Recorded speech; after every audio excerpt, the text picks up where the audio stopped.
As our lives become busier and more complicated than ever, we could all use an escape here and there.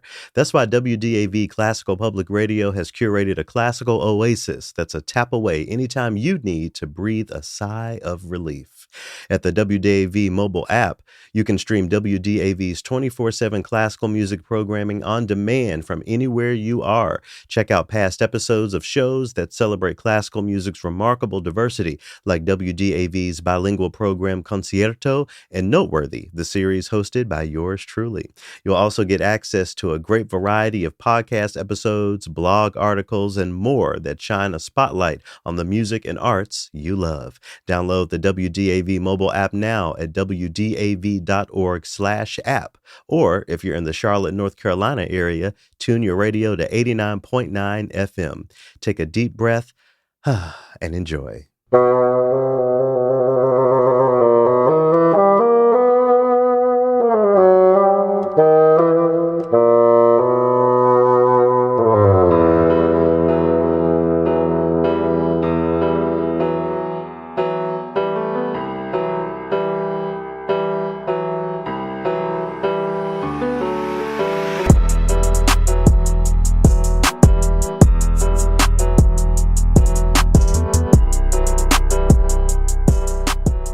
I'm Loki Karuna, and this is TRILLOQUY. Thanks so much for tuning in to the podcast built to decolonize classical music.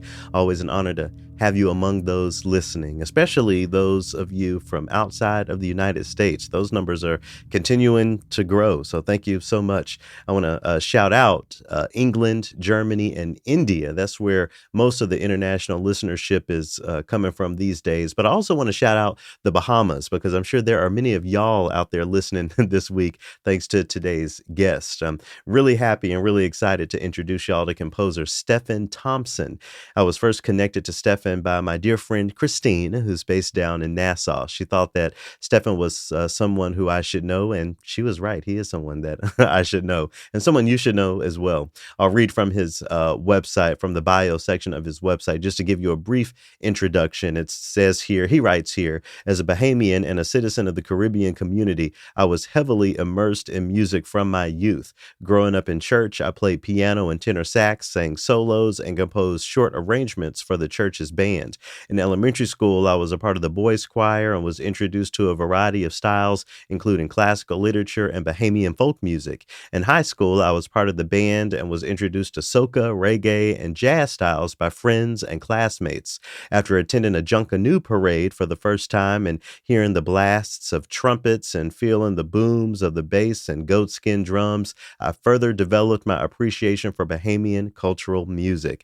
My entire childhood was littered with the music of so many different styles and genres, which led to my wanting to write my own music. A little there from Stefan's website. So in addition to dedicating much of his creative process to a celebration of home, Stefan has also done a lot of work researching trends and challenges within the film music industry, film music composition. We talk a lot about diversity of programming on stage, but we don't always think about the need to transfer and translate this conversation into film music. So that's what Stefan and I spent a bit of time talking about a few weeks back, and that you'll hear today. The lack of diversity in film music and what we can do to inspire dialogue and change in it is an important conversation. So here's a little of Stefan's music to get us into our chat. Dr. Bruce Hengen leads the Boston Conservatory Orchestra here, and an excerpt from a work that Stefan titled NDE, Impressions of a Near-Death Experience.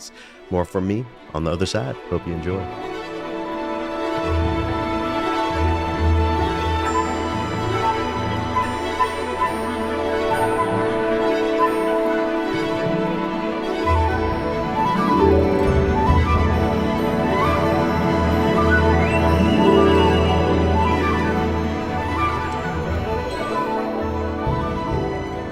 The Bahamas is a beautiful place. It's a beautiful archipelago. It has over 700 islands, keys, beautiful sun, sand, beaches, and that's what people come there for, the touristic elements. And we have some of the friendliest people in the world. You know, my mom and my dad, they both worked in hospitality. My dad was a taxi driver. My mom, she worked at the Atlantis Resort for many years, and they learned how to be hospitable to guests. Um, and that's a big thing in the Bahamas. We just learn how to entertain people. But on the flip side of that, there are many elements that are part of our culture that are not related to tourism. Like many people don't know, like the Bahamas has the most Olympic medals per capita, gold medals per Sure. capita of any other country. And a big part of that is because we have such a small population, of course. But that says a lot for such a small population to get so many gold medals. We have some of the fastest swimmers. In the arts, we have people that have accomplished many beautiful things within the Bahamas and outside. Um, Years ago, I remember listening to this group called Bahamian. Oh yeah. Oh They, yeah. Who yeah, let the you remember dogs them? out? Who let the dogs out, right? And I remember when they really put the Bahamas on the map when they got involved with Nickelodeon and they had Who Let the Dogs Out on the Rugrats movie. And I remember being at the theater, listening to that, was surrounded by other Bahamian. That was just such a proud moment. So we have Bahamians who can bring music to the global stage in different sectors. Um, and people that cook really well, that just take their talent and put it in this incubator within the Bahamas and outside, and they do really well. So beyond the touristic elements, we have talented people, and the list goes on and on. Yeah, you mentioned the Baja Men. Yeah. I'm thinking about Junkanoo and Oh all of the yeah. beautiful types of music, all the different Right. aesthetics of music that exist in the Bahamas. I wonder Yeah. how much in that sort of landscape, in this kaleidoscope of musical expression and aesthetic, how much of that is Western classical? How much of a place does orchestral music have in the Bahamas? Yeah. As far as the traditional ways of teaching it and understanding it, like outside of the University of the Bahamas, it's not taught as much. It's just not a big part of our culture. But we are still impacted by it. Like we know the old composers like Beethoven, Mozart. Like we just know the names as much as anybody else would.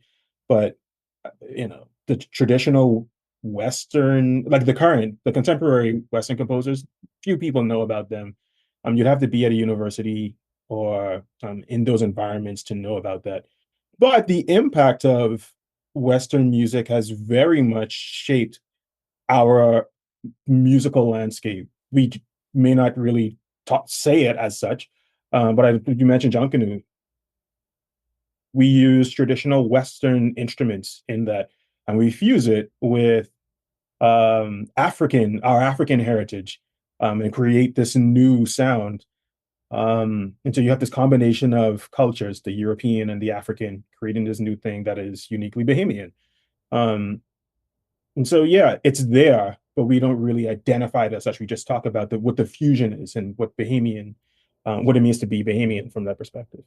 So, with your focus on film music, do you feel Yeah, like that creates a bridge? Does it make it even more of a challenge? I wonder if you could speak to the specificity of film music fitting into the overarching challenge of getting Bahamians interested or even aware of the yeah. expanse of orchestral music. Oh, yeah. That's such a good question. It's because it's a hard thing to do where we try to bring awareness just to classical music in general, just to give people a wider cultural uh, worldview instead of it just being so narrow, knowing the Bahamas, knowing the Caribbean, and then you want them to understand Western classical music, and an extension of that is film music. And so there are a lot of things that need to be filled in, I think, along the way. And with my focus being on film scoring, such a niche area, that's because of my love for film music that developed over the years and my love for orchestral music that developed over the years. And a lot of that was developed outside of, the classrooms that I was in high school and music, because we had a lot of band music. We Hmm. have like police band, defense force band. So I was familiar with that. Um, But film music, yeah, there's a challenge there in getting people to understand what that world is like. Because when I tell people back home, a lot of times, when I'm studying, oh, film music, you mean the stuff you hear in the movies? And I'm like, yeah, yeah. And so that's a starting point, to get him to understand what that is. And I extend it to be like, oh yeah, you have music for TV, music for video games, music for commercials. When you hear the Kit Kat jingle growing up, oh yeah, you mean give me a break. And I said, yeah, I met the guy, Michael Levine, that wrote that. And he'd be like, oh, so these are like people behind this, and they get to understand the human element that comes with composing music. So Before I do want to get into your background and more about yeah, film music, but when you mentioned the Kit Kat jingle, yeah. something that a memory that you brought to mind for me when I was living in the Bahamas, there was this Domino's commercial that was very, very Bahamian. Like you would never hear this Domino's commercial in the Yeah. United States. I know all the word. I would be too embarrassed to try to sing it, but I think it started something like "It's the middle of the day and I'm really, really starving." Oh It's yeah, yeah, yeah. Yes, I was like, exactly. wow, this is so relevant. This is so culturally competent. So it seems like on the commercial side of things, Yes. especially for advertisements, that the importance of the cultural competency is there. Maybe that's Yeah. an aspect of what we need to talk about when it comes to film music or orchestral Yes. music in general, as it relates to people who aren't from the United States, maybe even Right. specifically from the Bahamas. Yeah, I agree. Because a lot of Bahamians are doing it. Do they always make the connection to the broader, scope of screen music in general? Maybe they do, maybe they don't. But then, yeah, that's a way to introduce the conversation. Hey, yeah, some people are already doing this. Some people that are doing this thing. Um, and I think about, because I used to be a teacher. I think about one of my students that wanted to be a film composer. Um, because he was so inspired by Brian Tyler, the guy that did the music for Fast and Furious Hmm. films. And he said, I really want to do this, but I don't know of any Black composers that write for these big films. I haven't seen any. Do you know of any? And I don't know if I should, invest my time into going into something if I can't get a job. And that was such a loaded thing to hear. And it just shows that some people are interested in these fields, but they don't know the realities of going into those fields. So yeah, education is a big part of it, and I hope to be a part of that in the Bahamas and just in the Black community in general, even within this country. Hmm. Hmm. Yeah. How would you describe or define the earliest segments of your music education? What did that look like? Oh yeah. So this goes so far back. My mom told me a story recently of this time when she and my dad, when they were still together, they bought me this little Mickey Mouse piano that had these metal bars in them that you could press and it'll sound like a real piano. And I don't remember this, but they told me one day they were in the kitchen cooking and they heard me playing on the piano and it was an actual song. And they didn't interrupt. They didn't say, "Oh, good job." They didn't say anything. They just let me go on. And they were talking to Hmm. each other. They say, "Oh, he sounds like he's playing something. That sounds like that song." Um, and so I guess it started even before I can remember. And they brought me some more toys that to help facilitate, I guess, that gift they saw developing. And I remember listening to movie credits for like Disney animated things. Hmm. Anything that I could listen to that was orchestral, I was just attracted to because the orchestras just sounded like the most beautiful instrument to me. I always think of the orchestra as an instrument, not as a Yeah. combination of instruments, just as one thing. Um, and I remember as young as 7 going to church, listening to this lady, Gina Ferguson. She played the piano so beautifully. And I watched the way that she moved her hands, and I would mimic that on the back of the pew, like in front of me. Hmm. And my mom saw that, and she was like, "Yeah, he's at it again." So, and then Gina, she also saw that, and she said, "Hey, what?" She caught me after church saying, "Hey, what are you doing?" I said, "Yeah, like I am trying to learn to play the piano." mommy and daddy couldn't afford lessons. I had to teach myself. And she saw me playing one time after church on the piano when nobody else was in there. And she said, okay, well, this is what I'm going to do. I'm going to record a cassette for you. This is back in cassette days. Sure. She recorded a bunch of songs that they would play for the children's choir. And she gave it to me. She said, okay, I want you to listen to this because she saw that I could hear things and just play it. She said, I want you to listen to this and practice this and let me know when you're ready to accompany the children's choir.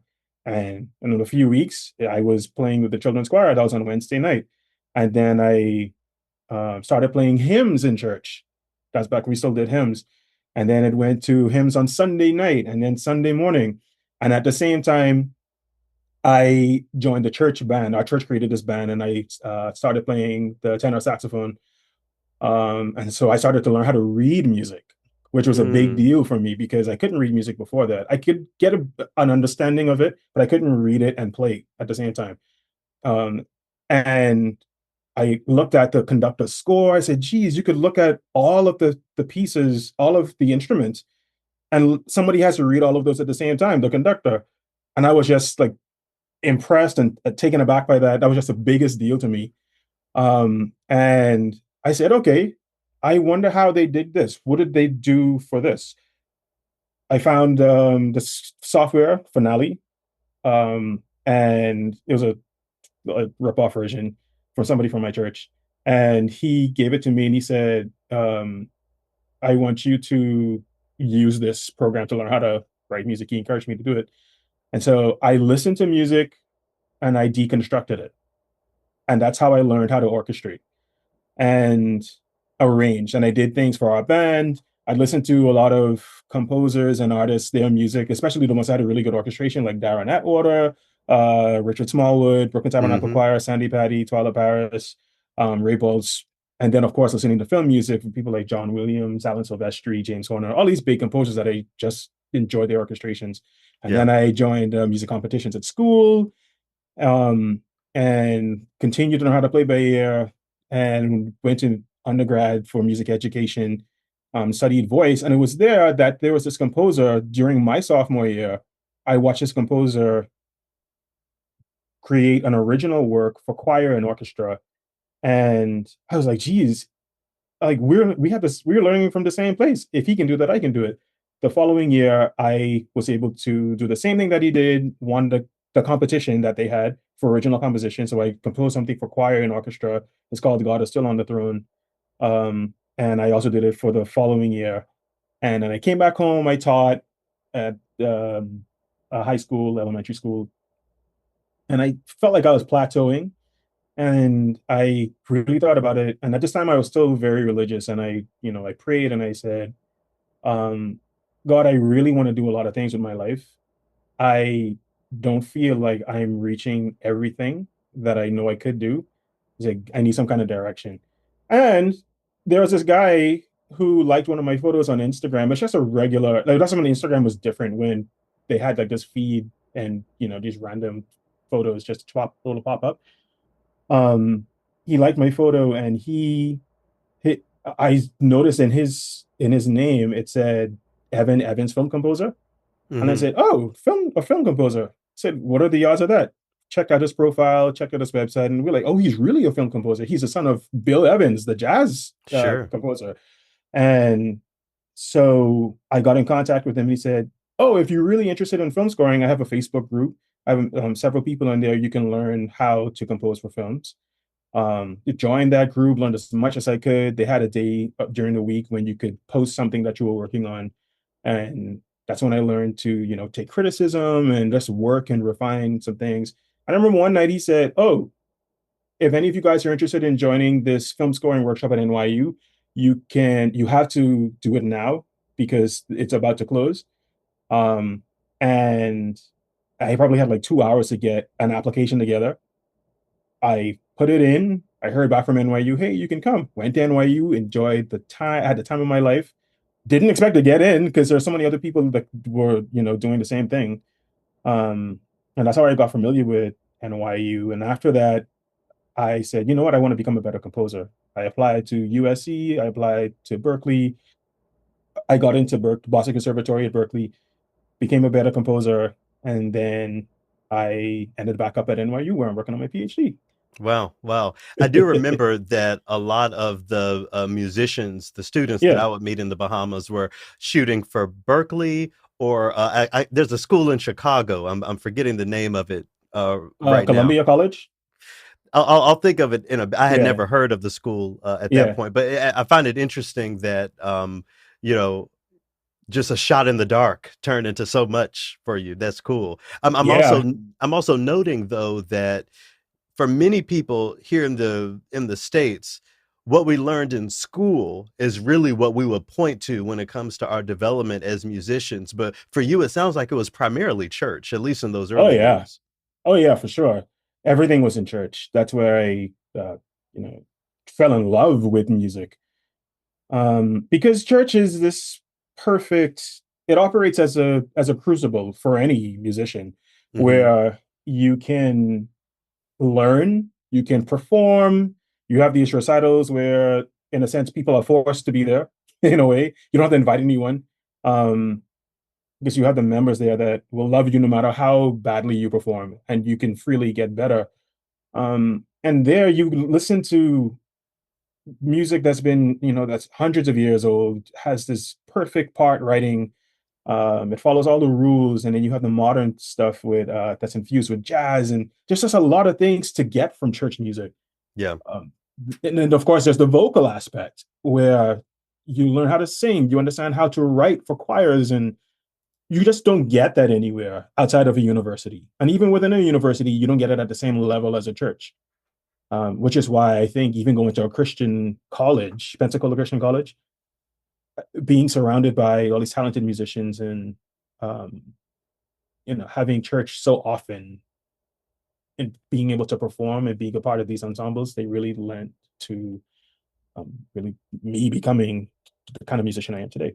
Not to mention that you're learning within, as we were talking about earlier, your own cultural context. Like I Yes. definitely attribute the foundations of my musical ability to church, reading Yeah. music, understanding the difference between melody and harmony. But I also had 2 years of music theory in high school. There were Yes. two bands and two orchestras and more choirs that I can name at my high school. So Yeah. I'm just noting that difference. I find that really, really fascinating. Yeah.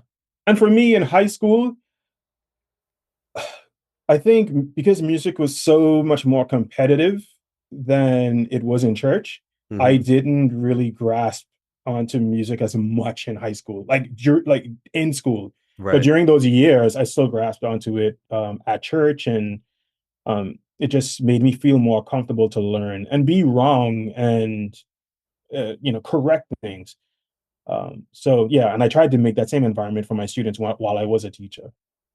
And you aren't just aspiring, or as many institutions here say, you're not just an emerging composer. You have definitely had performances. There are works of yours that have been recorded. You have something to show for this interest and everything that you've put into it. I wonder Yeah, what would you consider some of those first opportunities that really opened up the doors, maybe even some of those first communications or yeah. relationships that you cultivated to get things going for yourself. Yeah. The very first one was that same story I mentioned with the guy that did the performance at Pensacola Christian College. Um, just watching him do it and understanding that it could be done, and there was like freedom to do it. You can just enter this competition and just do your best. And I remember the year that I entered, I only entered because he was no longer there. Hmm. He went to another school, and I that's when I felt, because I was like, oh, I don't know if I could beat him, so I'm probably not going to go into the competition because he did it so well. I could still hear the song that he did. It was based on one of the psalms, and only because he was in there, I had the um, what's the word? I felt free to do it. I felt comfortable enough to enter the competition. And because I jumped on that, I wrote my very first original work. Everything before that was just arrangements and piano stuff and listening to things back on Finale. I wrote my first original work. And after that, I said, "Oh, I could do this." And it was for choir and orchestra, for two big ensembles coming into one. Um, And then after that, it was a long time before, because I did it 2 years in a row. It was a long time when I came back to the Bahamas. It kind of just settled because there weren't really many opportunities to do the same thing in the Bahamas. I wrote some Bahamian themed songs while I was a teacher, which I really enjoyed because my students loved it too. But it wasn't until earlier in this decade when, during the pandemic, when the George Floyd event, and he died, and all the events around that Mm, happened, when he was killed, and all the events around that happened, and that changed um, the way that we talked about Black issues. And it wasn't just about police brutality. It That touched on everything. His death changed the life of many Black people in this country in a way that could only have happened during the pandemic, I think, because of many, things that we were stuck inside. We had nothing else to do but focus on these things that were happening. And so I was invited to be a part of this uh, concert for living Black composers that was hosted by the school that I had just graduated from, Boston mm, Conservatory at Berkeley. And it was conducted by Bruce Hangen, who was is like one of the most incredible people I've ever met. And he's been conducting for so long, like a part of a variety of orchestras over the last, what, maybe 5 or 6 decades. Um, and I'd say he has been this figure that's been opening doors for me ever since we met. So he conducted that piece that I wrote. Is called NDE, Impressions of a Near-Death Experience. And it was based on an experience that I had around that time. Because I could have written anything. He said, "Oh, what do you want to write? You can write anything." Because I was thinking, "Oh, now's the time to do something Bahamian." But because of that experience that I had, it just opened the door for me to mm-hmm. do that. And then he we had lunch right after the performance, and he said, "Oh, I have an orchestra. I have my own orchestra.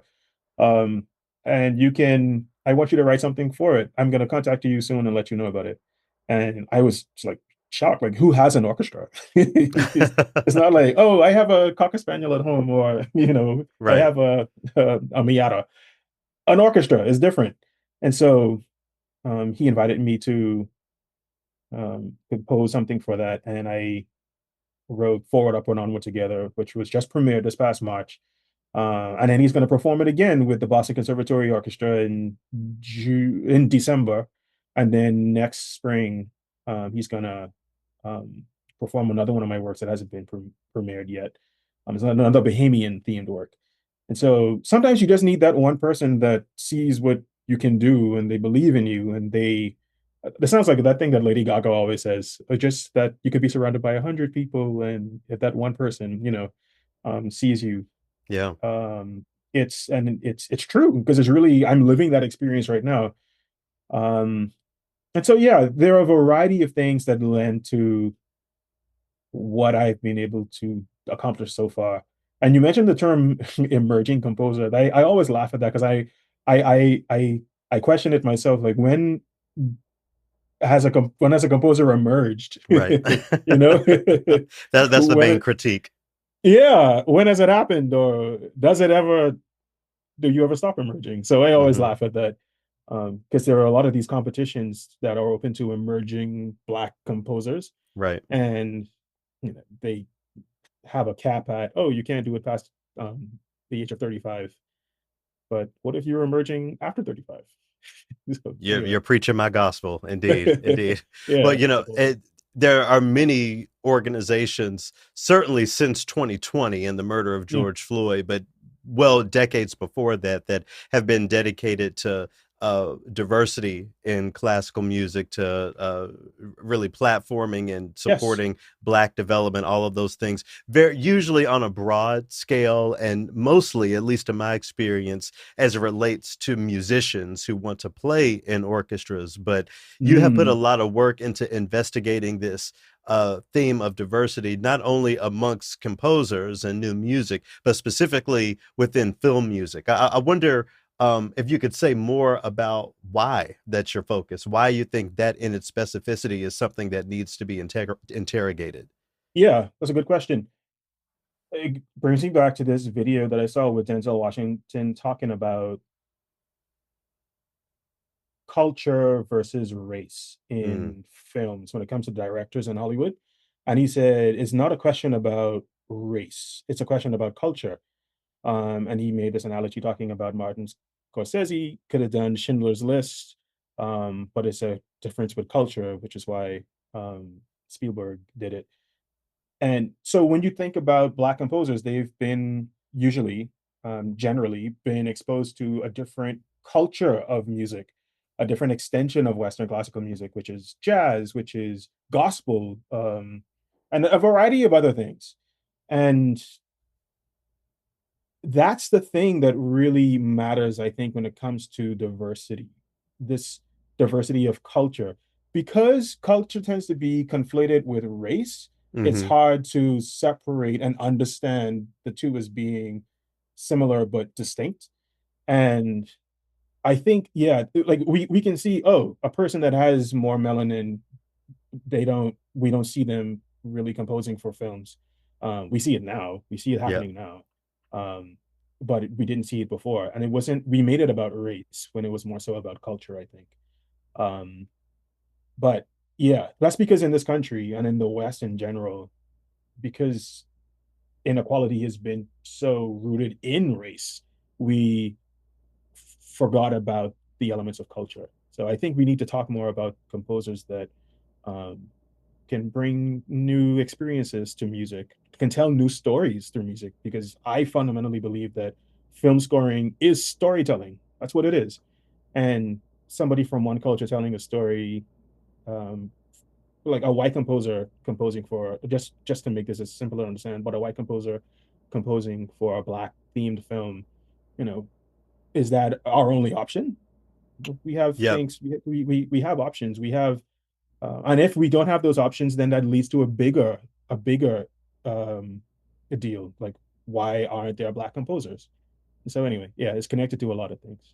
You have me thinking about, and we've talked about this before, but you have me Yeah, thinking about Ludwig Göransson. This yeah, isn't someone who is just plucked out randomly to write, no, the music of, this movie, Black Panther, that just yeah, woke up so much.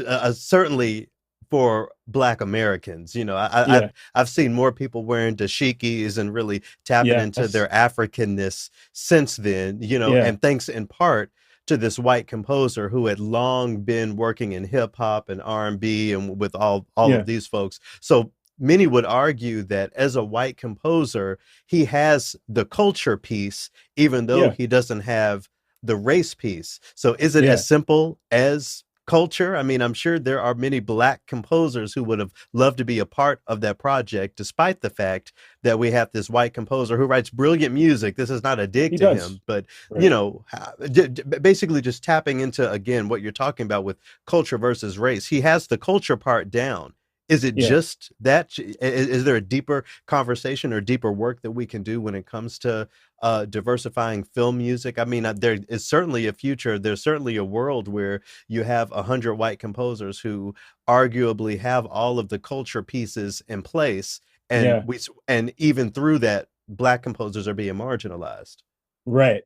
And that's where I am in my research now, because what if the director for Black Panther was white, but he was South African. He's actually from the continent. That would be a complicated conversation. Right. And so we can really dig through the details. And I think we have to do that. Really have to explore, because Ludwig Göransson's relationship with Black experiences is different from other white composers, because he and Ryan Coogler, they were friends. They go back a distance, back to the days at USC, and they have a relationship. They have a working relationship that's been there for a long time, and that's a part of it, and that's an important part of it. But is that the only part of it? Yes, Ludwig Göransson has a lot of history in writing black, like within the black culture.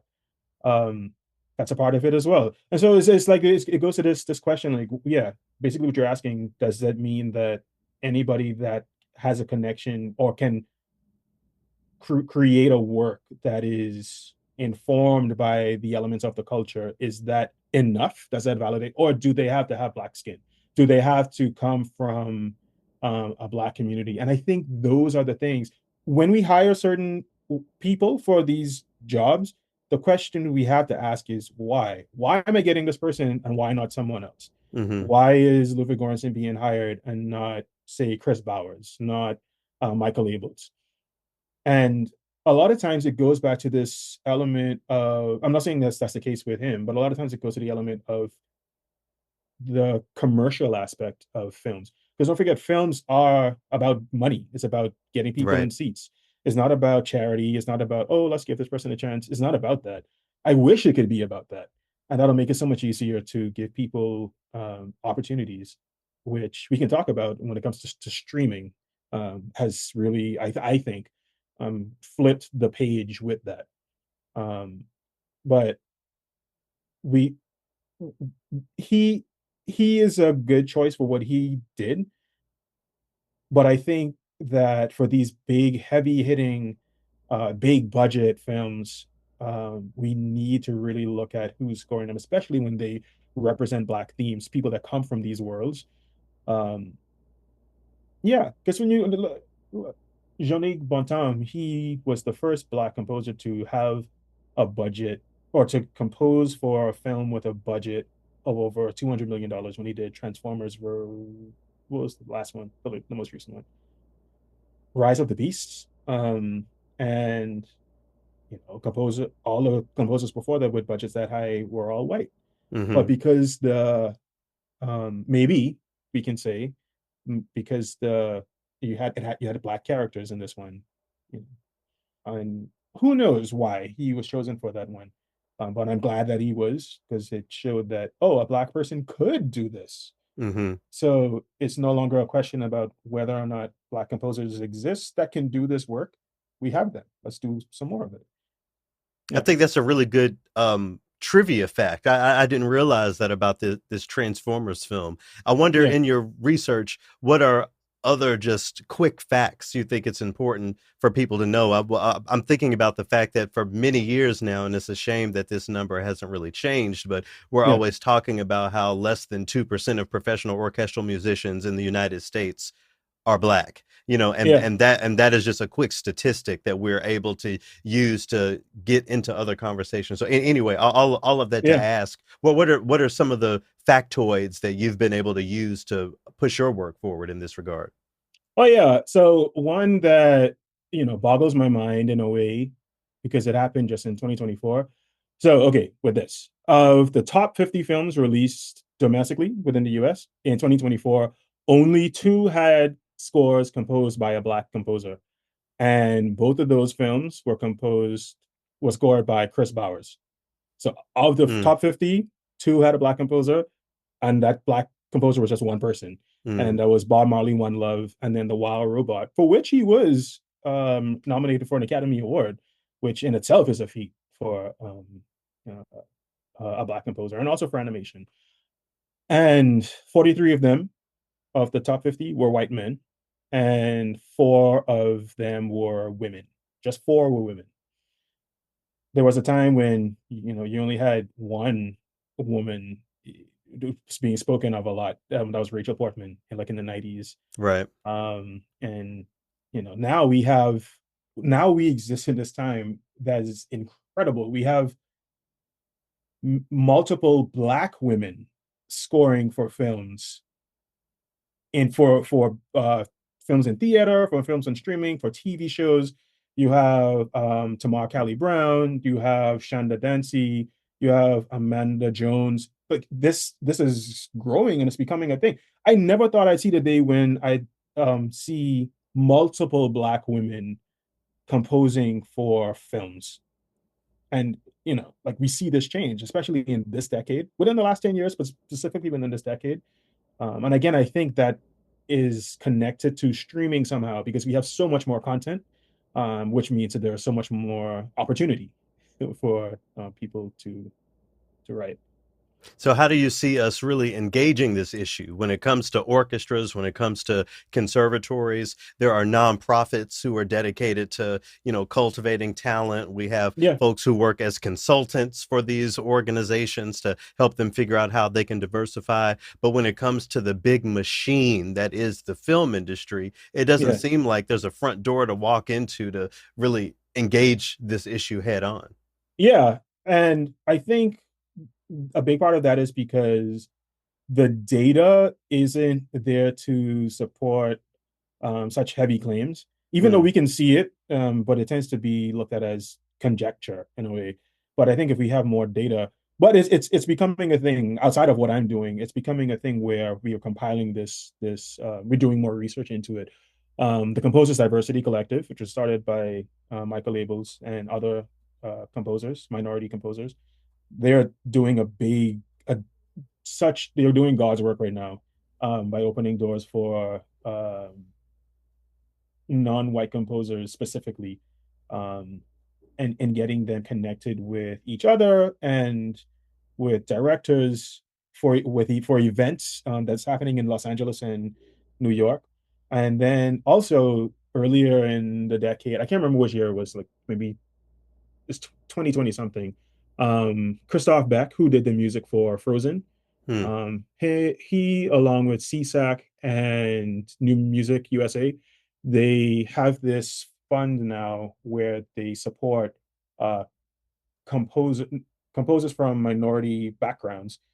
Um, they give them grants to complete the music for their films. So you don't just have to use virtual instruments. You can hire a real orchestra. You can hire um, uh, instrumentalists. And so yeah, like there are people that are doing some things. They're not as commonly known, like what you just mentioned, but these things are happening because people are starting to see that yes, this is an issue, um, and there's something we can do about it. Hollywood has money. There's no reason why Yep. they can't be a part of affecting such change. Yeah, you have to name the thing before the thing Yeah, can be fixed. I Yeah, support it with the data. Yeah, and congrats on all the work that you're doing to cultivate that data so that we're yeah, actually talking about yeah, it. for how sure. how can folks learn more about you, your work, your compositions, and everything else that you're up to? Yeah, so you can find me on, you can contact me on my website, stephanthompson.com, or on Facebook, just my name, Stefan Thompson. That's Stefan Thompson, Thompson. And yeah, I'm happy to connect with people. That's my joy. Listen to people's stories and help in any way that I can. Well, I'm looking forward to riding the train up to Boston to hear this performance you have coming up. That's going to be really Thanks. exciting. I look Well, forward to it. I wanted to close Yeah, with a question that sort of pulls together a lot of what we're talking about, but a little bit more broadly. As I've been working with composers for the past several years, it's become apparent to me that identity is a really tricky topic for yeah, composers. There's this idea that just because you're a black composer or a woman composer, your work has to come with some sort of activism or something that yeah, engages the field. Many composers don't mind, engaging that part of their identity and it manifesting in that way. Some composers just want to be the composer, and yeah, I definitely have opinions about that, as did many people historically. But I just wonder, from your perspective, as someone who carries multiple identities, especially within the context of the United States, I wonder how or why you would encourage composers to not be afraid to lean into their identities and really take their personal karma, as it were, not only as an artistic um, springboard, but one that can impact the field much more broadly. yeah. I understand people's reluctance when it comes to their identity, especially with being an identity that, well, all identities come with expectations, and that's just a societal thing that we have to deal with. Being black and a black musician, oh, he plays jazz. I don't play jazz. Hmm. I admire the people that do. I love jazz. I don't play it. I love classical music. I love film music, but that's not a thing that is closely linked to my identity. And so I am more easily passed over for those kinds of opportunities. So I get why some people don't want they don't want their identity to be such a big part of how the world sees them. But at the same time, we can't escape it because the world is going to see us in a variety of ways that are beyond our control. And so when it comes, like for me, I do what I do, and I live in that. I just enjoy that, not to the point where I have to tell people I'm black, I'm black, I'm black, I'm black, and I just let them know that all the time. They can see that I am never going to be accused of passing for white, you know. Um, but I also don't want that to be this limiting factor or this thing that comes with expectation. But at the same time, guess what? If it does come with expectations, I don't mind it so much because again, I get to really defeat those expectations just by being who I am. I write for orchestra. I'm from the Bahamas. I Not a lot of people from the Bahamas do that, you know. That opens people's worldview of understanding identity and what's connected to that identity. Oh, I met this guy from the Bahamas that writes for orchestra. Now that's something that I can think of when I think of the Bahamas. So, we can change people's perspective of our identity just by being who we are.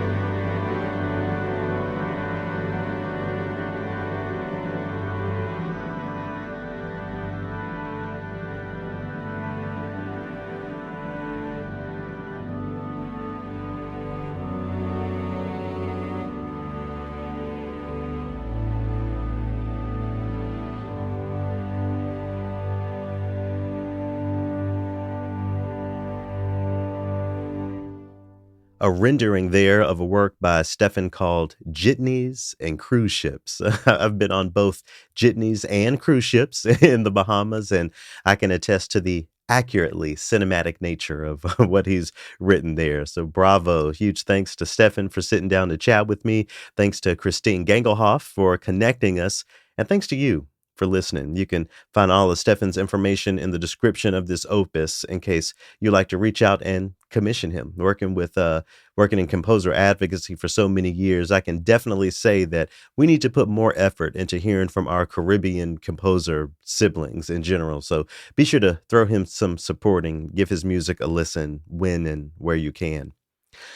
So, thinking about Stefan, of course, has inspired me to take a look back at my time teaching music in the Bahamas. It changed my life in many ways, but it also gave me some perspective on this idea of escape, which I'll speak to here for this week's Triloquy. As we look at the proverbial and, literal destruction of our country at the hands of the political right these days, there are lots of folks out there charting their exits. I personally know about a dozen or so people that have picked up and moved to Mexico, to Canada, and even over to England just to get away from what's happening here. And look, I'd be lying if I said that I didn't have my own exit strategy. But at the end of the day, there really is no escape, if I'm honest with myself. And as I think back on my experiences, so I'll share a story that I can't remember if I've shared here before as it relates to this idea and my time in the Bahamas. So just for a little context, back in those days, I was dating a man named Andy who has since passed away. Rest in peace and Nam Myoho Renge Kyo to Andy. But when I was teaching in the Bahamas, I spent most of my time there by myself because, we all have jobs, we have things to do. And, in doing so, I really was away from anything American as much as I could be. And for lack of a better way of saying it, I was separated from anything white when I was living down there. I was not on the resorts. I was not hanging out anywhere where there were tourists simply because my time there wasn't about being on vacation. I was very much at work and in community with local people. Anyway, when Andy did visit here and there, that's when I took the opportunity to visit some of the more touristy spots on the main island, just to make sure he felt comfortable and at home among other visitors to the island. So one day we're on this beach resort, and I see people walking around with coconuts that they're drinking cocktails out of. It looked really cute, coconuts with the, prototypical umbrellas sticking out. I thought it would be a great photo opportunity. So I walked up to a guy to see where I could buy a couple of these drinks. I said, "Excuse me, excuse me, excuse me," a few times before I realized that he was just intentionally ignoring me and was not going to address me. I finally raised my voice a little bit and I said, "Hey, where did you buy that cocktail?" And a lady who was walking by pointed me in the direction of the little tiki bar where everyone was buying those cocktails. So I went and, tried not to let it bother me too much. But I spent the rest of the day really thinking about what had happened. And I wasn't so much upset that this white man, likely from the United States, was ignoring me, as much as I was upset that he came to a black island run by black people to ignore black folks, whether, he assumed that I was Bahamian or not. That's what was happening. That was the context. So I talked to my colleagues at the school I was teaching at about this when I got back into work that Monday, and they affirmed that many of the tourists that go down there are told to ignore the locals because I guess all they're trying to do is beg for money or whatever. At least that's what I was told, that many tourists come to the islands thinking about and assuming. So I tell this story here today because, again, it makes me think about this idea of escape. In retrospect, what I realize is that even on an island and in a country run by people who look just like me, I couldn't escape anti-black racism, just like that white man couldn't escape his own prejudice, at least the prejudice he was demonstrating in that moment. As I push this experience into today, and again, think about people who are routing their escape routes, I hope they'll consider that you really can't escape certain structures, certain social infrastructures. Sure, maybe you'll have some physical separation from Donald Trump or whoever you're, trying to separate yourself from. But in a world that's becoming more globally centered by the day, I believe at some point what you're running from is going to touch you. It's going to catch up to you. Even in Nichiren Buddhism, we say that you can't escape your karma. It always follows you. You have to face it. I'm also thinking about a James Baldwin quote where he said, "Nothing can be changed unless it's faced." There are many things that I can, pull out that point to this point that I'm trying to make. So what is there to do about this? Should we just sit around and suffer? No, I don't think so. In my opinion, I think we simply have to understand that our mission and our ability to have impact is right where we are. That isn't to say that people shouldn't want to move or get a change of scenery. I think that's totally fine. I've moved many times, as folks know, but if you're moving to get away from something, well, I think it'll find you eventually, just as it found me down there in the Bahamas. So take that for what you will this week. I hope that you'll look at where you are right now, however you define the idea of being where you are, and consider it your battlefield, your chessboard, your playground, the place where you are supposed to be to make the impact that you have the opportunity to make. And I think I'll leave it there. Thanks again for tuning in. Next time you find yourself on a resort in a black country, please make sure you're not contributing to global anti-black racism. And I'll share more with y'all next time. Peace.